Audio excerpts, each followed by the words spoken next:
Welcome back, survivors. I'm the SurvivalVis, and we return to the Hunter, Call of the Wild, and Parque Fernando. And I want to show something a little weird that I found as I was trying to practice with the archery stuff. Like, this is the Woyi recurve bow, but it's into the ammo that I want to take a look at, because there's something really strange when you compare, like, all the different arrows in actual use and for aiming. So we're just going to make a walk over to the archery range, and then we'll probably change it to, or get some rest in to make it actually, like, light out. But I want to show you something strange that comes with the arrow models for when you're trying to aim. So let's look at the ammo. Let's put in the 350 broadhead one right now. And then the recurve and the longbow both use the same type of arrows, so that's all right there. Okay, yeah, so let's say we're going to aim for the duck. Okay, now notice how there's no, like, up, the arrowhead is flat, just the two across like that. Now let me show you the 700 grain. Again, flat across like that. Now let me show you the 540 grain, probably your most common arrow you'd be using. It suddenly has this third prong that sticks right up to kind of like block your sighting. So I don't entirely know why that is. Like, these other two are completely flat, so it should be pretty easy to actually stay, like, you can see your target as you're aiming. Actually, should check and see. Oh, well, that actually was a lot closer than I was expecting.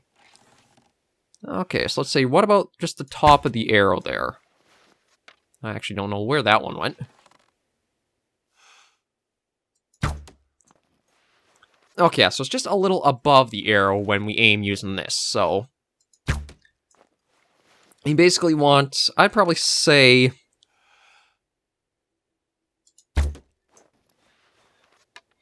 a little space between the top little part of the arrow and then the actual thing you're aiming for. No, I guess I gotta head over here. Just that way I have more like a straight-on view of what I'm going to be shooting at for this one. So this is the 15 meter. Let's just say the top of the arrow there. So that gives us a little there. So you need to aim a bit lower to maybe there. Oh, wow, exactly there. But you see, you can actually see the entire target of what you're aiming for using these two that are completely flat arrowhead. It's this one where it gets much more difficult.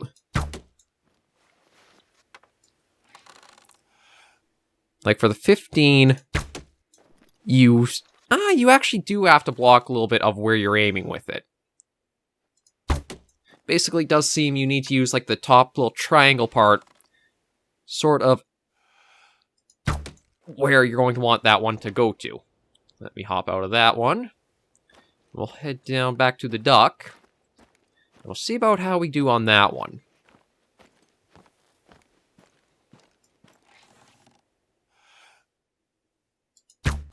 Yeah, like for trying to aim for the duck, you actually can't even see what you're aiming at because of where the arrowhead kind of is. You basically need to have that covering exactly where you're aiming, so I don't know if it's just like a mistaken model or it's actually like meant to be like that.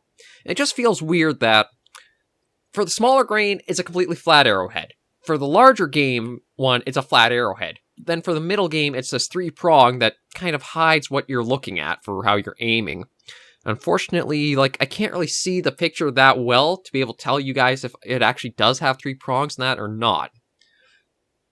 Now, the effective range on them is also only like 20 meters, so you are pretty limited. But we're also going to be using a couple of different weapons. The first one is we're actually going to be using a muzzleloader blackpowder rifle. The Hudzik 50 caliber Caplock Terra. High-end Civil War era Caplock rifle. Yeah, so that's one of them. And then for more reliable rifle, we're going to be using the M1 Iwan Nayak collection. And yeah, the M1, it kind of has the ping when things pop out. It's one, I think the M1 Garand is the one kind of most famous for that. But we're going to be using these three a little bit out, kind of as a means of more steady hunting when it comes to like trying with the bow and arrow. I do love the archery range, how it works, and that you can kind of see... Not all tracks lead to animals, so I always apply the sniff test. If the droppings are fresh, your game is close by. But if you find older droppings, that animal is long gone, and you should look for the more recent trails. Okay, thanks. I was just going to go to sleep so we can actually do some hunting in the light, but we're going to mostly probably work between the muzzle loader and the bow and arrow, just because I like the more traditional feel than more like modern stuff, because it can feel a little like overkill or a little easy sometimes with those weapons. With how like refined and mostly well-tuned the rifles are in the game, it's really a case of you just look down your sights and you can easily get the shots and pull the trigger with what you're aiming for. So let's just rest till... let's go out maybe 6:30. There we go, much brighter out. Actually, hang on. Let me see how I'm doing for ammo first before I do go rushing off.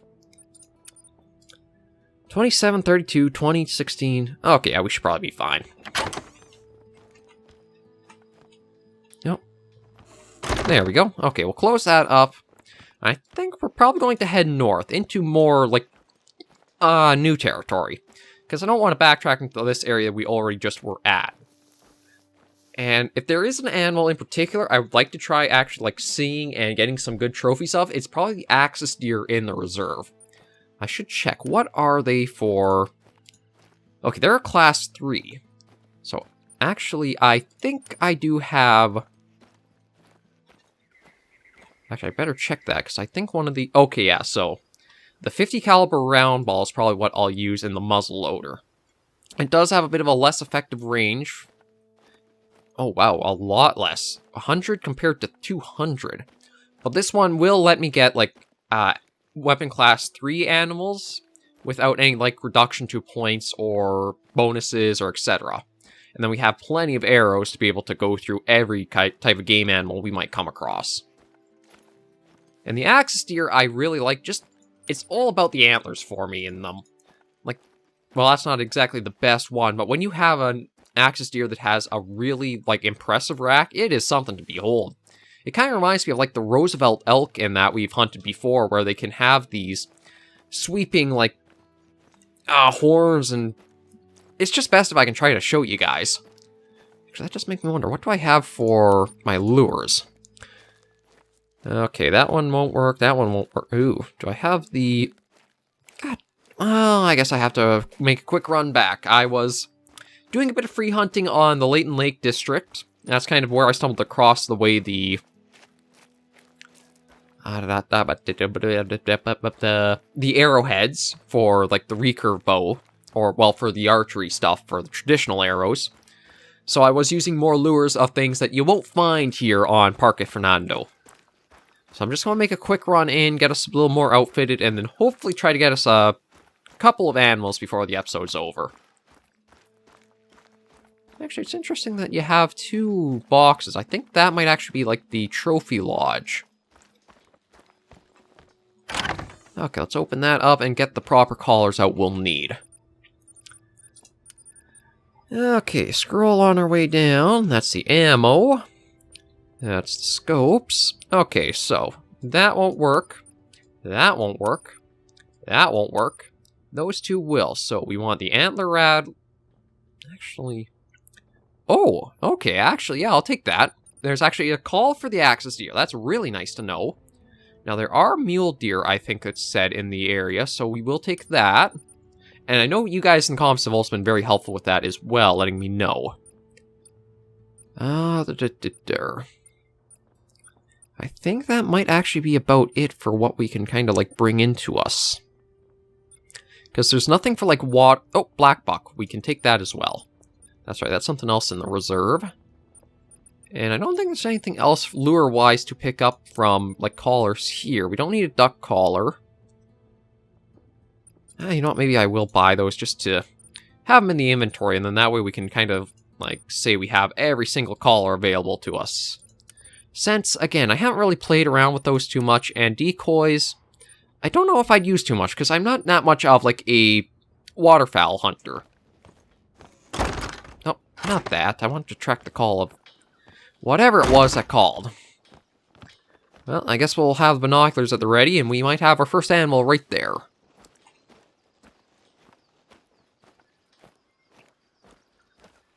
But I do have to admit, it is a gorgeous map already. Like, I love the wildflowers here. I'm not entirely sure what they are, but they almost remind me of something that I've seen around my area.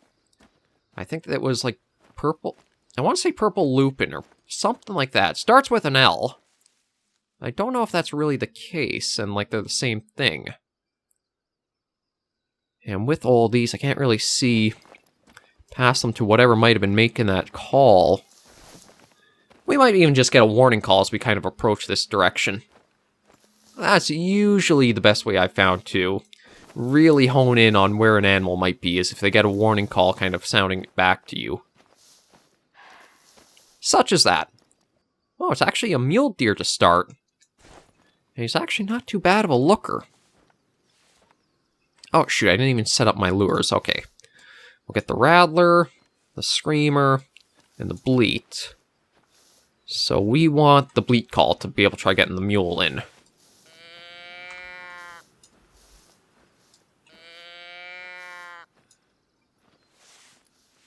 Yeah, so that's everything set up proper. Now, again, a little ahead of myself, but if we can bring him towards us, we'll probably start with a nice shot from the muzzleloader. Because I really do like that. It's sort of... It's kind of the trade-off I have with the rifle types I like, is where you make that one shot count and then you don't exactly get the follow-up, but it's a little slower and more kind of like balanced than just having another weapon that you can super shoot out more shots with easier. I don't know, I've just not been a fan of anything that's like too quick to fire in a way.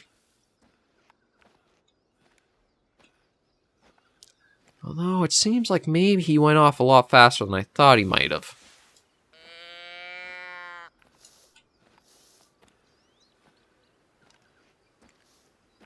So I was hoping we might be able to, like, draw him right into us and... a bit of a longer shot towards him, but it seems like he might actually have... gone right down that hill we just saw him rushing on. I actually hear a lot of interesting sounds all around us while we're trying to focus on this guy.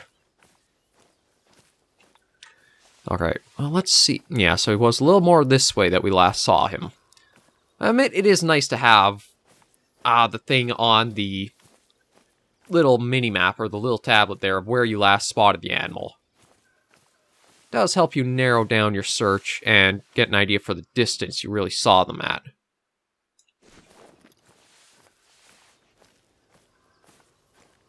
Yeah, so it's just right here. And he was in a bit of a trot, so it's possible that he's gotten quite a ways ahead of us or past us. I don't know if there's any... No, he may actually be going for the water, so we might catch up to him there. It's probably the best advice that seems to kind of like be generally followed is if you are really looking for wildlife and you have no clue where to start, aim for water. Because even if you don't find the animals directly there, you may find their, like, need zones or trails or tracks of them around there.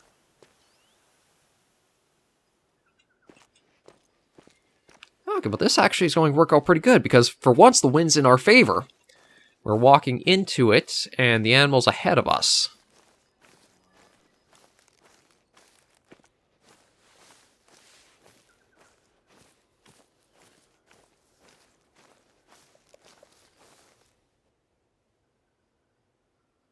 Okay, I swore I heard something behind us there. Yeah, these should be very fresh. We aren't too far away from when we last saw him.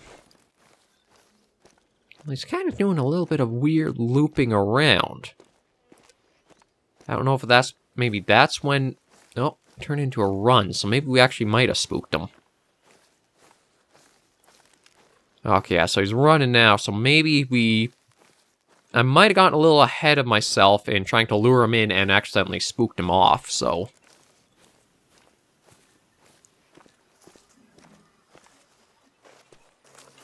Oh, no, into a trot now. Kind of surprised that he never made a warning call. either that or maybe he wasn't even, like, actually fleeing. It was just a bit of movement to try to keep going.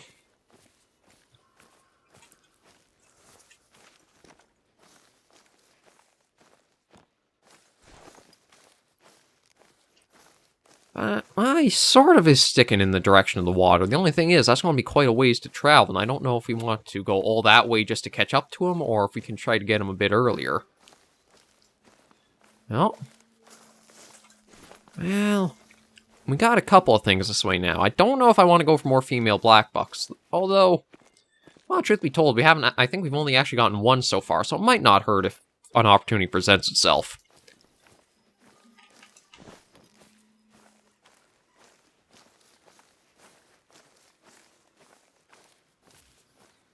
Okay, yeah, so he went down to just a walk now. Oh, there. Well, there he was. Well, it looked like he was changing into it. Okay, yeah, there he is. Says he's fleeing. Yeah, so we may have to wait a bit. Because I don't think he's going to give us our, like, best opportunity quite yet. But the good news is we have visual on him. Or had. So we know he's not super far away.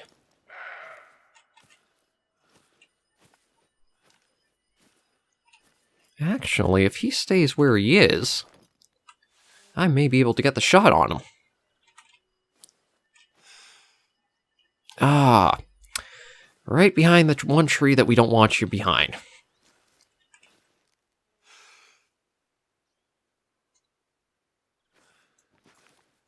Okay.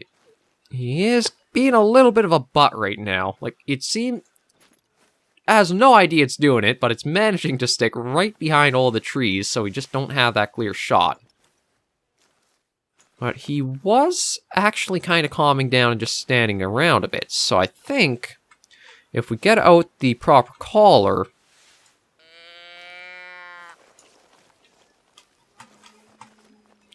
Nope, shoot. God, I really wish they would add a little indicator to say whether you're running or not.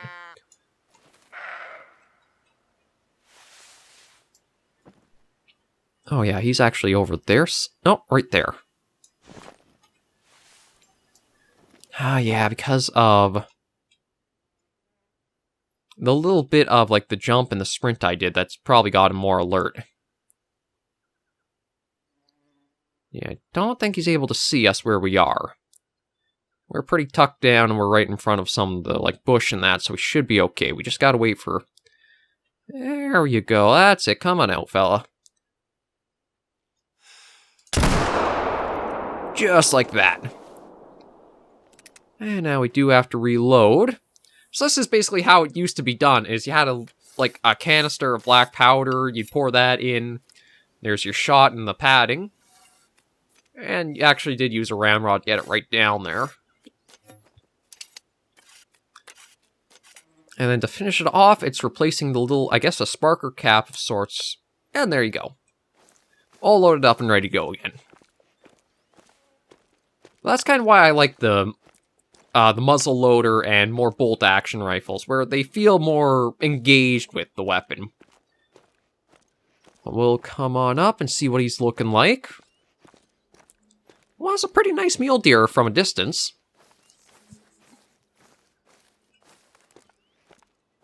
I think we probably got a double lung on him. The muzzle loader definitely seems to drop animals very quickly if you can get even a single lung. Oh, actually, a lung and the heart. Wasn't aiming for the heart, but I will take that. That's a pretty nice shot. So, nice bit of money from that. Oh, and a need zone up here. We'll keep ready with the muzzle loader just in case. This is probably the black buck that we heard call earlier. This might be one of their need zones, but we'll see what we got here first. So we do have tracks leading away from it as well. Yeah. Yeah, black buck need zone. Although, it seemed like she was starting up this way.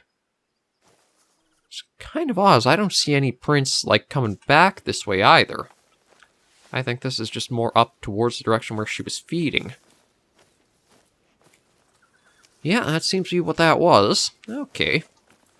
Well, we started off towards the water, so I guess we'll keep going on this direction for a few more minutes. I do want to watch how long I make the Call of the Wild episodes at, just because of how long they can take to upload, being the second part of my Fridays.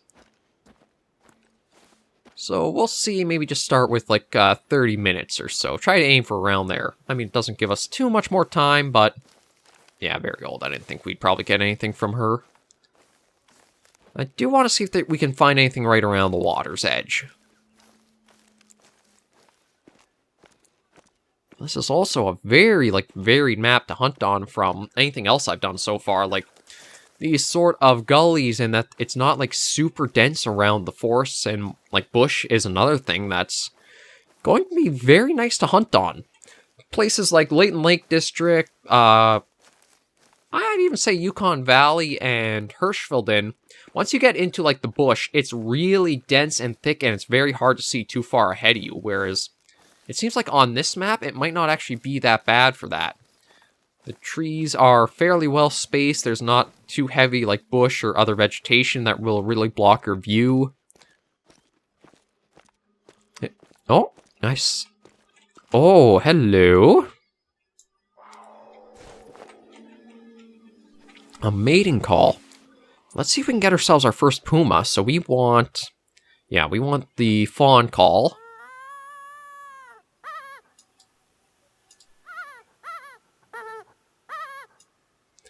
Okay, now the wind might be a bit problematic, but I think if we can kind of crouch and... well, maybe not crouch, but crawl our way over this way a bit. No, no, no, stop, stop, stop. I hate that. I freaking hate that. I think it's because I hit shift. Okay, I'm going to have to take that binding off a shift, so I don't do that so often. I don't even know why you'd actually, like, need to jump in the game, if I'm honest.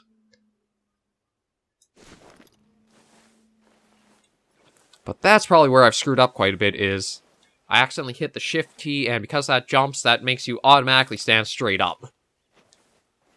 So that is not exactly something you want to do when you're trying to be sneaky and stealthy.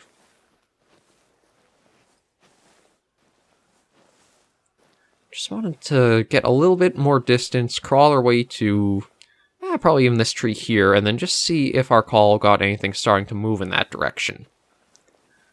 I'm actually not sure what weapon class the Puma is. I think it's a 5.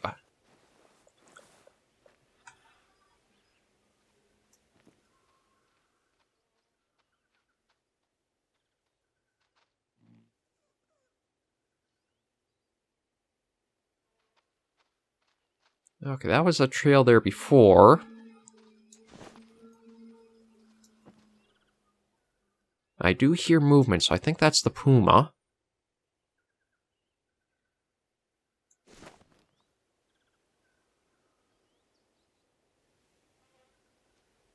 I just need to hear a little bit more. And then I can hone us in on what direction she's probably in.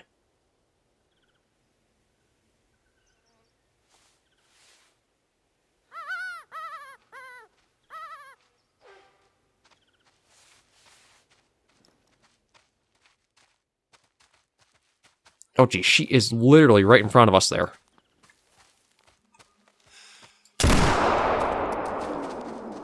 Really? Point blank. And that...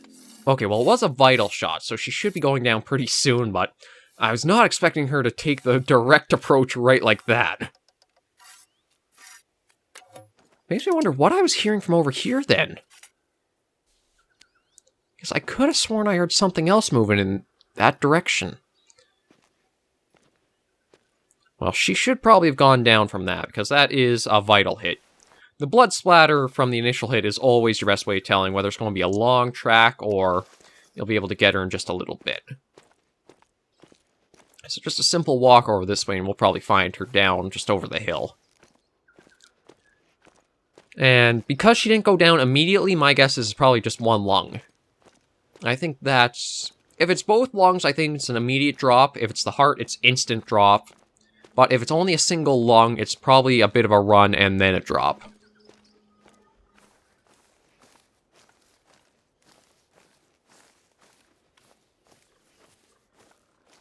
Yeah, managed to cover quite a bit of ground, if I'm honest. I didn't think she would quite get that. Oh, wow, she got a good ways off, to be honest. Wait, that... Hang on, a low bleed rate? But that was a vital hit. Okay, that's kind of confusing now. Because I really thought we would have seen her drop a lot sooner than this. Okay, it is still a decent bleed rate, but... Okay, now I gotta figure out what she kind of did here, because it almost looks like she... Oh, well. Oh, no, this way. Yeah, there she is just beyond here. Yeah, we got tracks of something else. Oh, just the black puck. Okay, but here you are. Did I get you in a lung, or was it somewhere else? Oh, no, it was definitely a lung. Yeah, just a bronze for her, but all of our harvest checks are checked out, which is good. No, what? A little squeak from the black buck there.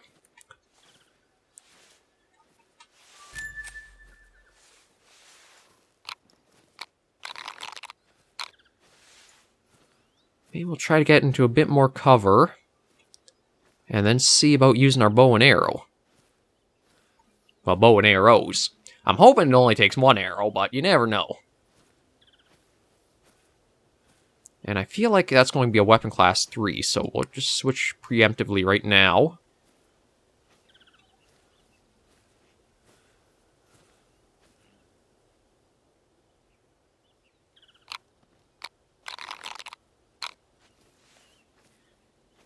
Yeah, we're just going to keep this nice slow pace. I don't think we need to crawl because we're going a lot slower as we go. We aren't making not too much noise, thankfully.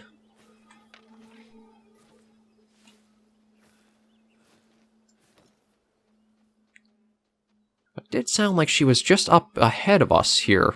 Although it was a bit of a faint squeak, so...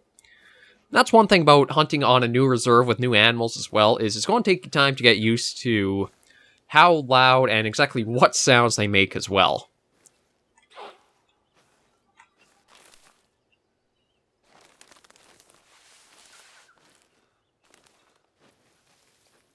Like, for instance, that was close to about the same volume as the other one, I think. That was a warning call, so she does kind of know we're nearing her. Oh, right there, I can see her butt. Yeah, so she's just on the other side of the tree there. Oh, there's a tip of her ear. There she is. Yeah, she's just a weapon class 3. Oh, shoot. Didn't quite give me the time to get everything ready. I was hoping she would have came to a full stop and looked at us, but... Yeah, at least we kind of got to see her. And we know they are weapon class 3, so that helps. Might even be, actually, if I go slow, she might not go too far. And, I mean... As much as I said bow and arrow, we might even just use the muzzleloader to get another nice, quick little harvest in.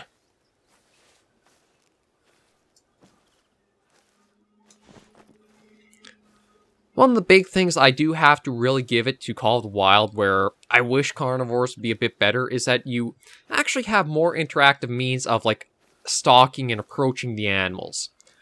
Like, Call of the Wild, I know, is so many years apart from it, but it does make me hope that eventually if we see like somebody try doing dinosaur hunting game, we get a lot of the systems Call of the Wild and the Hunter Classic have used. Like, I love in the bottom right there that you have a little indicator of how much noise you are making and how visible you are. And then that you actually are interacting with your environment and you can understand certain terrain you'll be louder on if you move, or if you're going through bushes, you'll make a bit more noise.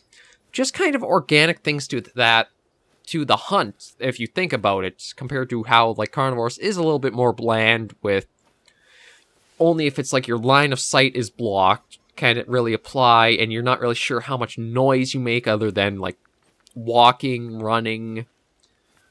There's just a little bit more depth to it.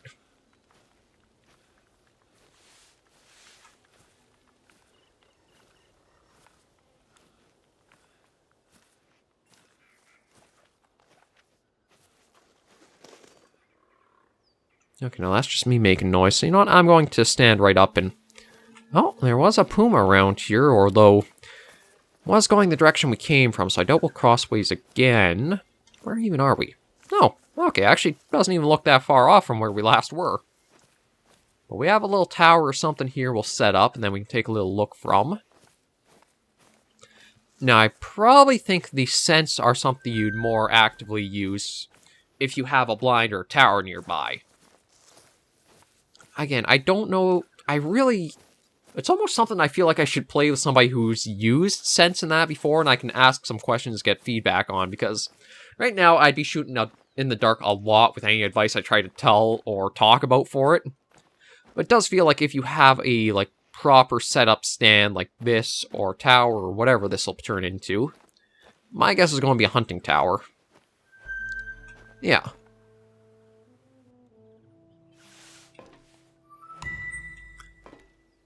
So this would probably be a good spot to be able to watch over this need zone from and try getting anything if it did go there.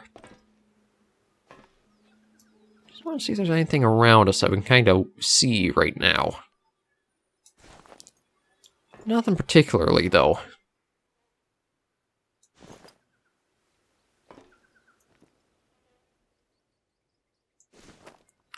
And I think I'm working on getting one new skill. Like, the next skill point I get, I'd go into Fatal Attraction.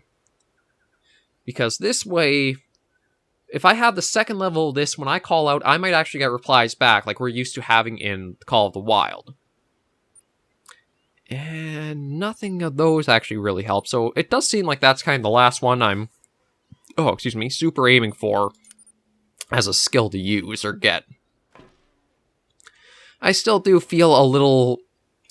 It feels a bit weird once you hit a certain point in the game that your skills start, like, slowly coming in. They don't come in as frequently and as much as they used to.